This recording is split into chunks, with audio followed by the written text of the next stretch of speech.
प्रयागराजमध्ये झालेल्या महाकुंभमधील पाणी स्नान आणि पिण्यायोग्य असल्याचं तपासणीत समोर आल्याचं स्पष्टीकरण अवधेशानंद महाराजांनी स्पष्ट केलंय। मनसे अध्यक्ष राज ठाकरेंनी पाडवा मेळाव्यात महाकुंभवरून टीका केली होती। त्यानंतर अवधेशानंद महाराजांनी स्पष्टीकरण दिलं। तर राज ठाकरेंनी अंत्यसंस्काराविषयी मांडलेल्या मुद्द्यावरही अवधेशानंद महाराजांनी प्रतिक्रिया दिली। त्यांच्याशी संवाद साधला आमच्या प्रतिनिधींनी, पाहूया।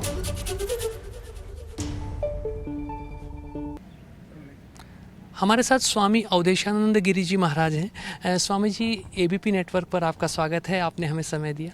स्वामी जी, अभी अभी महाकुंभ संपन्न हुआ है और देखा गया करोड़ों लोग, 60 करोड़ से ज़्यादा लोगों ने वहाँ आस्था की डुबकी लगाई।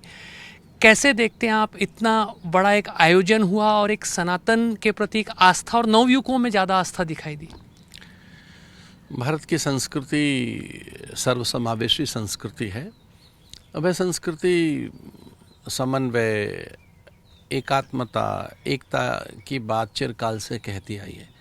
सनातन संस्कृति का यह सौंदर्य और उसकी विभूति और दिव्यता दिखी लोगों को कुंभ में, विशेषकर सामाजिक समरसता के रूप में, और इस रूप में कि हम सभी वहाँ एक हो गए थे।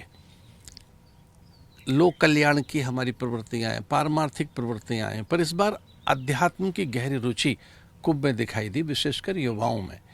वे अपनी चेतना के परिष्कार के लिए आगे बढ़े। उनमें जो अनंत संभावनाएं हैं वो कैसे जागृत और उजागर की जा सकें, अथवा तो उन्हें ये भी लगा कि जो अध्यात्म है वह व्यक्ति को बहुत आगे लेकर जाता है। तो केवल वहाँ स्नान करने नहीं आए, उस दिव्यता और वहाँ की पवित्रता से वो एकाकार होने के लिए आए। और यह शुभ लक्षण है कि किसी देश का युवा अनुशासित होकर, सभ्य और सुसंस्कृत होकर, वह गहरे अनुशासन में रहकर अपनी आस्था का परिचय दे। तो हमारे जीवन में ऐसा है, हम भारतीयों के मनमानस में, हमारी चित्त चेतना में, हमारे डीएनए में अनुशासन है। हमारे डीएनए में हमारे मूल गुण धर्म और जो प्रकृति, हमारे जो गुण सूत्र हैं, उसमें गहरा अनुशासन है। तो मैं ऐसा भी कह सकता हूँ कि कुंभ में जहाँ आस्था की डुबकी लगाई पूरे भारत ने, जहाँ युवा अधिक संख्या में पहुँचा, जहाँ अपनी अनंत संभावनाओं को उजागर करने के लिए लोग वहाँ पहुँचे, साथ में उन्होंने अपने अनुशासन का भी परिचय दिया। इस बात का भी हमें परिचय मिला हम सबको कि हम सब एक हैं। तो हमने अपनी एकता का भी दर्शन दिया वहाँ। स्वामी जी, बड़ी संख्या में लोग पहुँचे, करीब 65 करोड़ लोगों ने आस्था की डुबकी लगाई। महाराष्ट्र में एक नेता हैं राज ठाकरे, वो लगातार टीका कर रहे हैं। इसके पहले अखिलेश यादव ने टीका की थी, राहुल गांधी जी ने टीका की थी। तो कुंभ में जो एक आस्था की डुबकी लग रही थी, तो वहाँ गंदगी के प्रति लगातार कुछ पक्षों के नेता बोल रहे थे। एक धर्माचार्य के रूप में आप कैसे देखते हैं, लोगों की आस्था एक तरफ है और दूसरी तरफ इस प्रकार के आरोप होते हैं? देखिए, कुछ राजनीतिक दलों के शीर्षस्थ पुरुषों ने वहाँ की शुचिता पर, वहाँ की पवित्रता पर प्रश्न उठाए। पर आश्चर्य तो यह है कि जब उसके वैज्ञानिक परीक्षण किए गए तो जल में पवित्रता निकली, वह सर्वथा शुचि संपन्न था। और जबकि करोड़ों लोग वहाँ पहुँचे, बाद में जब यह अलग अलग संस्थानों के द्वारा जब परीक्षण किया गया जल का, तो जल न केवल स्नान के योग्य था, वह न केवल आचमन के योग्य था, जल पीने के योग्य भी था। तो एक बड़ी चमत्कार की बात थी। हाँ, आरंभ के दिनों में एनजीटी ने कोई बात उठाई थी कि करोड़ों लोग वहाँ पहुँच रहे हैं, तो क्या जल में उतनी शुद्धता है, वैसे मानक जल की पवित्रता के मानक अभिरक्षित सुरक्षित हैं क्या? पर वहाँ लोग अमृत के लिए गए थे, केवल जल के लिए नहीं गए थे। वहाँ वह पवित्रता, उस पवित्रता से एकीकृत होने के लिए गए थे जो अक्षुण्ण है, जो शाश्वत है, सनातन है, नित्य प्रासंगिक है, और वह समीचीन है, कभी मिटती नहीं है। और पर जल की शुद्धता ने भी अपनी प्रामाणिकता के साथ जब परिचय दिया, तो वो एक चकित कर देने वाली बात थी। और आज भी कुछ लोग जब धार्मिक गलियारों में जो अनुष्ठान होते हैं, जो आध्यात्मिक हमारे जो बड़े बड़े पर्व हैं, उन पर पता नहीं क्यों लोग प्रश्न उठाते हैं। मुझे तो उन पर दया आती है। और हो सकता है उन्हें किसी बात का लाभ मिलता हो ऐसा कहने से, पर उन्हें ये ध्यान रखना चाहिए कि पश्चिमी देशों से भी लोग आए और वो डुबकी वहाँ लगा रहे थे। उनमें कई वैज्ञानिक भी थे, विचारक थे, उनमें बहुत अधिक सजग, कई संवेदनशील प्रकृति के भी ऐसे हमने लोग देखे कि वहाँ लोग उस दिव्य सत्ता से एकीकृत होने के लिए आए। राज ठाकरे कहते हैं नदी किनारे अंतिम संस्कार किया जाता है। काशी का उन्होंने उल्लेख किया और महाकुंभ और नदियों के किनारे होने वाले अनुष्ठानों को कहीं ना कहीं प्रदूषण के साथ उन्होंने जोड़ा। आप कैसे देखते हैं?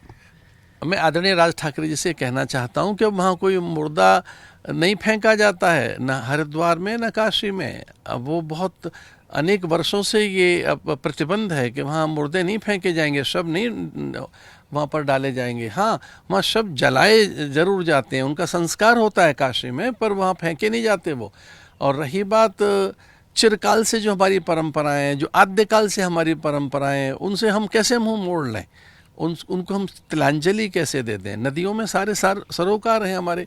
नदियों में जो नीर है उसी से तो नारायण है, उसी से तो नीरजा है, उसी से हमारा जीवन है। वह हमारे संकल्प के लिए, वह हमारे तर्पण मार्जन के लिए, हमारी संस्कृति तर्पण, समर्पण और अर्पण की संस्कृति, और वो सारे संस्कार नदियों के तट पर ही होते हैं, सलिलाओं के पास होते हैं। संकल्प भी जल से ही किया जाता है और बिना जल के जीवन नहीं है, जल में प्राण सत्ता है। तो इस प्रकार के राजनेताओं से मैं विनम्र अनुरोध करना चाहूँगा कि बिना वैज्ञानिक आधार के, बिना सत्य के, बिना विवेक और विचार के कोई बात कहने से वह टिकती नहीं है और उसका कोई आधार नहीं बनता है। जल परमात्मा है और वो इस रूप में भी है कि उसमें प्राण तत्व है। जब हम जल को भीतर से देखें और वैज्ञानिक दृष्टि से देखें तो वो निसंदेह अलग अलग दिशाओं में है। वो कभी द्रव्य बन जाता है, कभी वाष्प बन जाता है, तो वो कभी ठोस बन जाता है, कभी बहता है। तो जल परिस्थितियों के अनुसार अपने आप को ढाल लेता है, पर उसकी अमरतत्व तो कभी उसका खंडित नहीं होता, उसकी प्राण सत्ता उससे कभी विलग नहीं होती। जैसे सूर्य से उसका प्रकाश अलग नहीं होता, चंद्र से उसकी चांदनी अलग नहीं होती, धरती से गंध अलग नहीं होती, वैसे ही जल से प्राण सत्ता भी कभी अलग नहीं होती। और हम भारत के जितने भी आस्तिक जन हैं, अथवा हम जो सनातन धर्मावलंबी हैं, अथवा तो जो हम भारतवासी हैं, ये सब जल के किनारे, नदियों के तट पर चिरकाल से अपनी उपासना करते चले आए। जिस तरीके से महाकुंभ में अनेक लोगों ने दीक्षाएं ली, काफ़ी लोगों ने वहां पर आकर के अनुष्ठान किए, एक बॉलीवुड अभिनेत्री को महामंडलेश्वर की उपाधि प्रदान की गई, जिसको लेकर के कुछ विवाद भी हुआ, अलग अलग मत प्रकट किए गए। देखिए, वहाँ सबके लिए आदर है, सबके लिए स्वागत है। मठों में तो सभी प्रकार के लोग आते हैं। मठ तो एक प्रकार से धर्म का सागर है, सागर में सभी नदियाँ आकर मिलेंगी। किन्हीं को हम कैसे रोक सकते हैं? अगर कोई संन्यास लेना चाहे और सत्य के पथ पर आगे बढ़ना चाहे, वो अपने जीवन के यथार्थ से परिचय प्राप्त करना चाहे, ईश्वर से मिलना चाहे, तो ऐसे सभी लोगों का आदर है। पर हाँ, वो कुतूहल में आकर और केवल प्रचार पक्ष को प्रमुखता देने के लिए कुछ लोग अगर आते हैं, तो उन्हें इस बात का ध्यान रखना चाहिए कि धर्म कल्याण के लिए, प्रचार पक्ष के लिए नहीं है। स्वामी जी, देश में काफ़ी जो धर्मस्थल हैं, इतिहास में जो कुछ भी हुआ है, कुछ धर्मस्थल तोड़ करके दूसरे धर्मस्थल बनाए गए और हमेशा उस पर विवाद होता रहता है। कुछ केसेस तो कोर्ट में भी हैं। राम मंदिर का विवाद जो है वो कोर्ट के मार्गदर्शन और हस्तक्षेप के बाद सुलझ गया, लेकिन अन्य धर्मस्थलों के बारे में वो विवाद लगातार चलते रहते हैं और मांग बढ़ती ही जा रही है एक के बाद एक कि इस जगह भी खोजा जाए, इस जगह भी संशोधन किया जाए। लगातार लिस्ट लंबी होती जा रही है। देखिए, जहाँ प्रकट रूप से देवताओं को देखा जा रहा है, जहाँ प्रतिमाएं प्रत्यक्ष हैं, जहाँ पर शिवलिंग दिखाई दे रहा है, तो हिंदू समाज अनदेखी कैसे कर सकता है? कहीं अगर शिवलिंग दिखाई देगा, वहाँ पर देव प्रतिमाएं दिखाई देंगी, वहाँ पर अचानक चिन्ह दिखाई देंगे, और जहाँ लगातार पूजाएं होती रही हैं, फिर किसी कालखंड में वो रोक दी गई।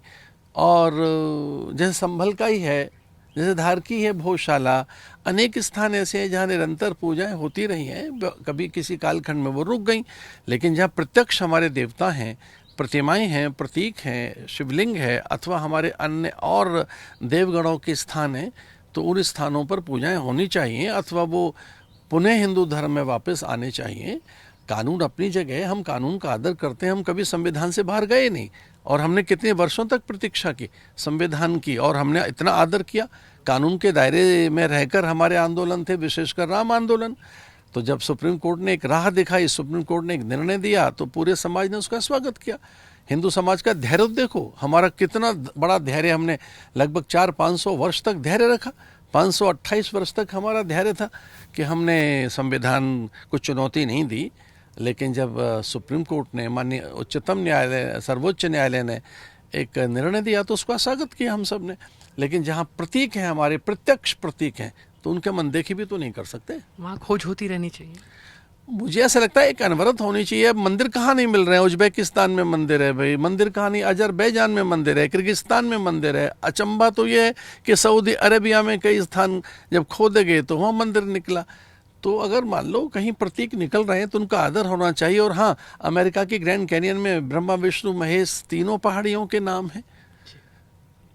हम कोई किसी की भावनाओं को ठेस नहीं पहुंचाना चाहते, हम नहीं चाहते कि कोई उन्माद फैले, लेकिन जहाँ प्रत्यक्ष हमारे देवता हैं उनके पूजन के लिए समाज जरूर आगे आएगा।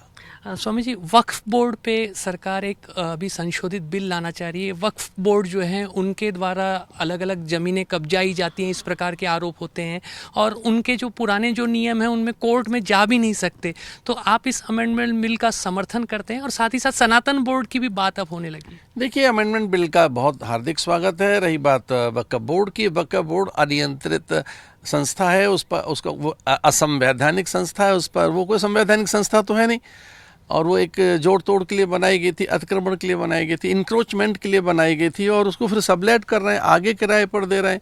वहाँ की कितने घपले घोटाले, कितनी वहाँ पर अनियमितताएं अव्यवस्थाएं दिखाई दी हैं। और विशेषकर अनेक मुस्लिम विद्वानों ने भी उसका विरोध किया है। विशेषकर मौलाना कोको मुस्तफा ने, उमर इलियासी जैसे बड़े उलेमा और विद्वानों ने, जो इमाम एसोसिएशन के चीफ हैं आदरणीय उमर इलियासी साहब, उन्होंने विरोध किया। बहुत लोग हैं जो इसके विरोध में खड़े हैं कि भाई इसका कोई आधार नहीं है, कहीं कोई कानूनी आधार नहीं मिलता है। और आपने किसी को भी आप कह देते हो वक्फ बोर्ड की धरती है, आप कहीं भी किसी भी देवालय का भी आप कई बार अतिक्रमण करना चाहते हैं। तो ये मुझे लगता है जैसे कानून आएगा तो सारी स्थितियाँ स्पष्ट होगी, और अब इस देश में अव्यवस्था, अराजकता, उन्माद ये सब नहीं चलेगा। संविधान के दायरे में रहकर ये चीज़ें चलेंगी। धन्यवाद। स्वामी जी, आखिरी प्रश्न। नरेंद्र मोदी जी देश के प्रधानमंत्री हैं। आपने कुछ दिनों पहले उनके साथ नागपुर में मंच साझा किया था। वे संघ में पहुंचे थे, और उसके बाद से राजनीतिक तौर पर एक नई चर्चा शुरू हो गई है कि मोदी जी का रिटायरमेंट जल्दी होने वाला है, उनका उत्तराधिकारी कौन होगा, इस तरीके की बातें शुरू हो गई। आप कैसे देखते हैं? आप धर्माचार्य हैं, आपकी जगह से आप देश का नेतृत्व करते हुए मोदी जी को कैसे और कितने दिनों तक देखना चाहते हैं? देखिए, मोदी जी असाधारण पुरुष हैं, एक अलौकिक पुरुष है। उनमें एक सच्चा शासक, विलक्षण प्रशासक, एक दिव्य उपासक देखा जा सकता है, जिसकी आवश्यकता थी इस धरती को। एक ऐसे महापुरुष की, वो हर्षवर्धन और विक्रमादित्य की परंपरा में आते हैं। वो एक समर्थ पुरुष हैं।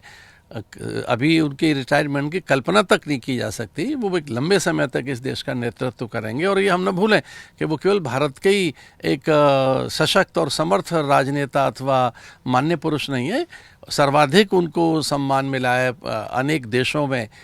इतना अधिक सम्मान किसी अभी तक राजनेता को नहीं मिला है। वो विश्व के नेता हैं, पूरा विश्व उनका सम्मान करता है। रिटायरमेंट की कल्पना तक नहीं की जा सकती। देश चाहता है कि उनके नेतृत्व में देश आगे बढ़े। वो 75 साल पहुंचने वाले हैं, इसलिए वो चर्चा कर रहे हैं। आपको क्या लगता है, मोदी जी अपवाद हैं? वो किसी संगठन की कोई बातें कभी चली होंगी, मोदी जी पर ये सारी बातें लागू नहीं होती। धन्यवाद। एबीपी नेटवर्क से आपने बातचीत की। तो स्वामी अवधेशानंद गिरी जी महाराज जी ने अनेक बिंदुओं पर अपने मत जो है वो स्पष्ट रूप से प्रकट किए, और मोदी जी के रिटायरमेंट की बात सोची भी नहीं जा सकती। एक बड़ा समर्थन वो जो प्रधानमंत्री जी को देते हुए दिख रहे हैं। कैमरामैन अतुल हिरडे के साथ Rajat Vashishtha, ABP news, Nagpur. ABP Majha, उघडा डोळे बघा नीट।